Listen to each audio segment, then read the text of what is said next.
सोचिए, अगर एक पल में हमारी जिंदगी से बिजली गायब हो जाए, ये ख्याल ही भीतर डर भर देता है। लेकिन भारत के कुछ हिस्सों में ये ख्याल नहीं बल्कि एक हकीकत थी। आजादी के 77 साल बाद भी गांव अंधेरे की कैद में सांस ले रहे थे। उनमें से एक गांव है तिम्मेनार। बीजापुर के जंगलों में बसा ये गांव, जहां लोग नक्सलवाद के काले साए में जीने पर मजबूर थे।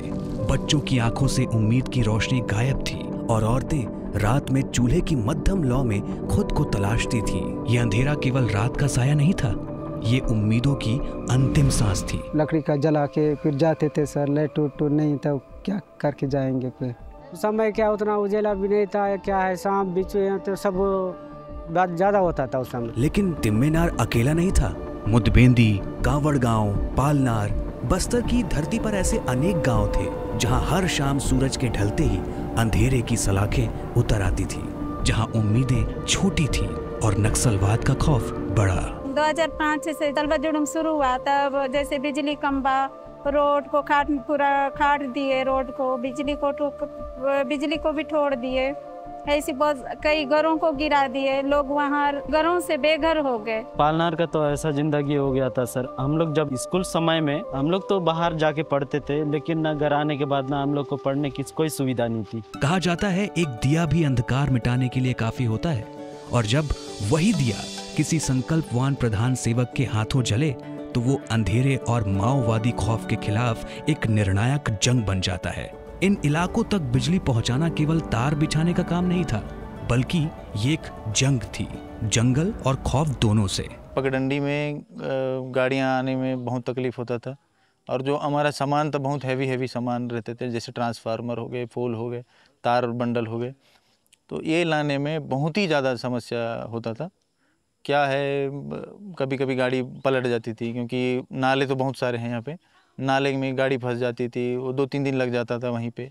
जैसे जैसे सड़क बनते जा रहा है, जैसे जैसे कैंप बनते जा रहे हैं, हम लोग भी आगे उसी के तहत बढ़ते जा रहे हैं। पूर्व में मुश्किल था कोई भी गांव जाना, जैसे ही काम करने जाते थे तो पूछना पड़ता था कि गांव में जाएं कि नहीं जाएं, उनकी परमिशन के बगैर हम लोग पहुंच नहीं पाते थे। लेकिन आज कैंप हो गया है तो कैंप के बदौलत हम लोग भी जा पा रहे हैं और काम को कर पा रहे हैं। हर खंभा सुरक्षा के घेरे में गड़ा और हर तार नक्सलवाद के साए को चीरता हुआ गुजरा। इंजीनियरों के हाथों में औजार थे, सुरक्षा बलों के हाथों में ढाल, और दोनों का केवल एक लक्ष्य था, उजाले को लोगों तक पहुंचाना।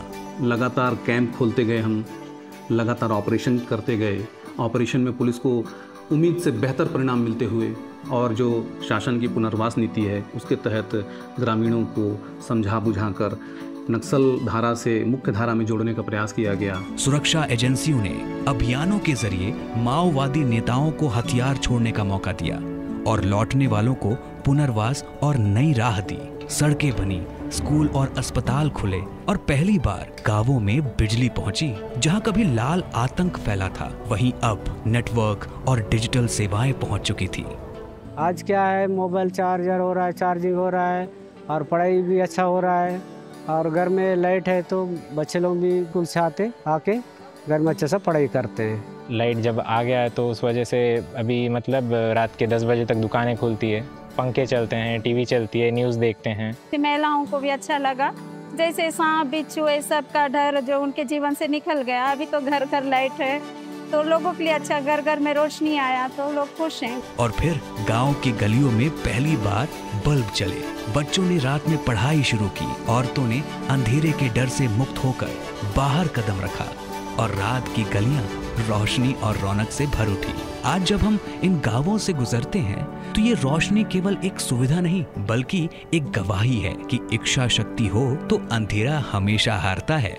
कभी अंधेरे और खौफ से घिरे ये गांव आज गर्व से कह सकते हैं, हम उस भारत का हिस्सा हैं जहां हर घर में उजाला है और हर चेहरे पर उम्मीद।